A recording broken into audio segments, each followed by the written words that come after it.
Personally, I believe that it is possible for anyone to live a life of happiness, inner peace, and outward success, no matter what their present or past circumstances. There are very real methods anyone can use to achieve these things if they are willing to make the necessary changes in how they see themselves and their relationship to the rest of the world, and take the necessary actions. All traditions of meditation flow from one premise, that the entire universe is made of one all-encompassing energy, intelligent and aware, existing forever as the source of everything.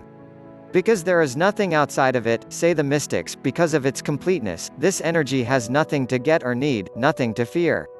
Simply because it is its nature to do so, this one energy continually spins itself out as the entire, infinite universe.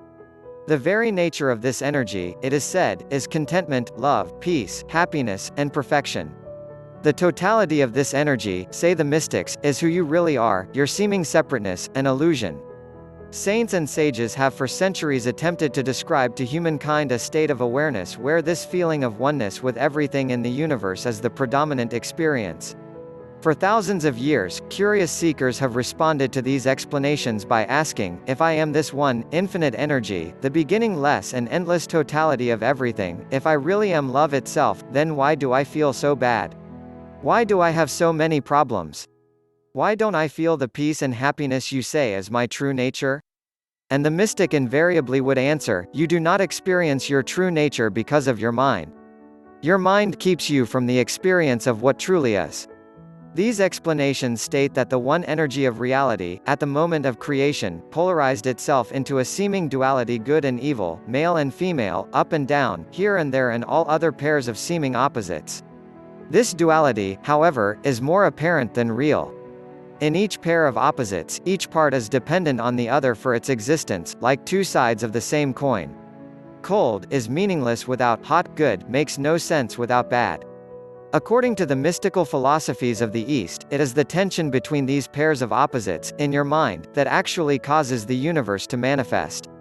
This tension between opposites is also reflected in the human brain. The brain, divided into two hemispheres, right and left, has the same dual structure made more acute by the fact that in virtually all people the two hemispheres are unbalanced, a state called brain lateralization. Since the brain filters our reality in this split brain way, we tend to see things in terms of duality rather than the oneness spoken of by mystics. Of course, today we know that this is true. The mind does indeed act as a filter, coloring our view of reality just as colored glasses give an illusory tint to what we see.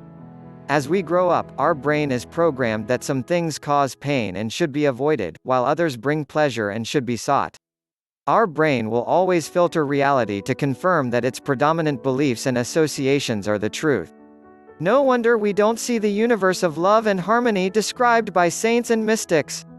If the brain could somehow learn to operate in a more coherent, holistic manner, if the two sides of the brain could somehow balance, interact more, and function as one, then possibly our experience of reality would be different. The more lateralization in the brain, in other words, the more tension between polar opposites, the more feelings of separation, fear, anxiety, and isolation.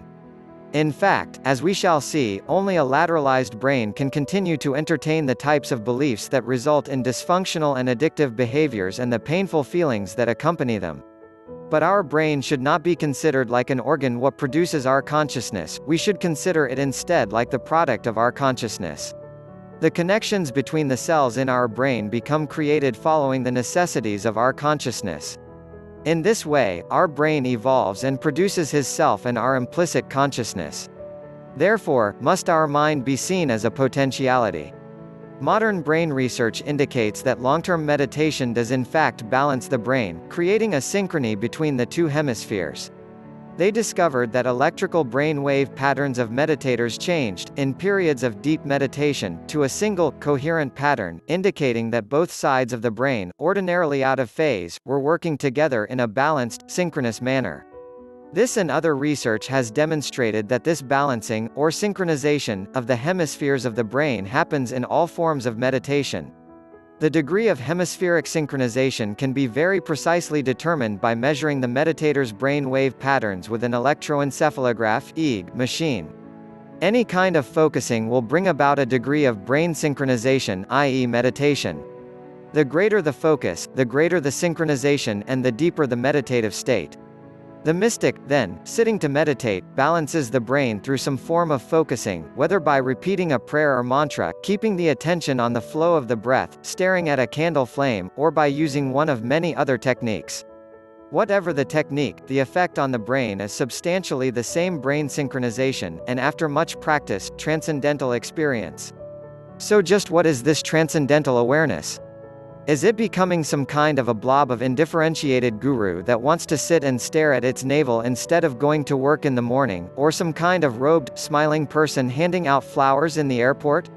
Contrary to common Western mythology about such things, persons operating continually in this type of awareness, a kind of 24-hour-a-day state of meditative alertness sometimes referred to as the awakened mind, are more productive, happier, and capable of more intimacy, more creativity, and more wholeness.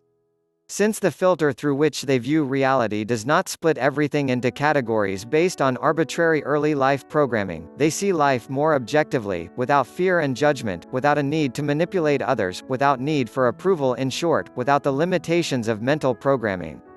This is, in fact, a state of peak performance. And, when the brain is in this highly synchronous and coherent state, it produces large quantities of pleasure-causing petrochemicals called endorphins, making the whole experience very pleasurable.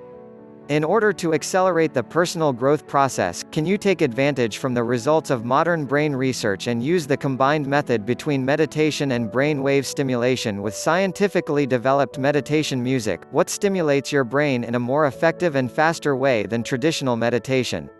By doing that, you'll exclude any upcoming difficulties regarding focusing your mind and concentration. Music is harmony. Start practicing your meditation with harmoniously meditation music.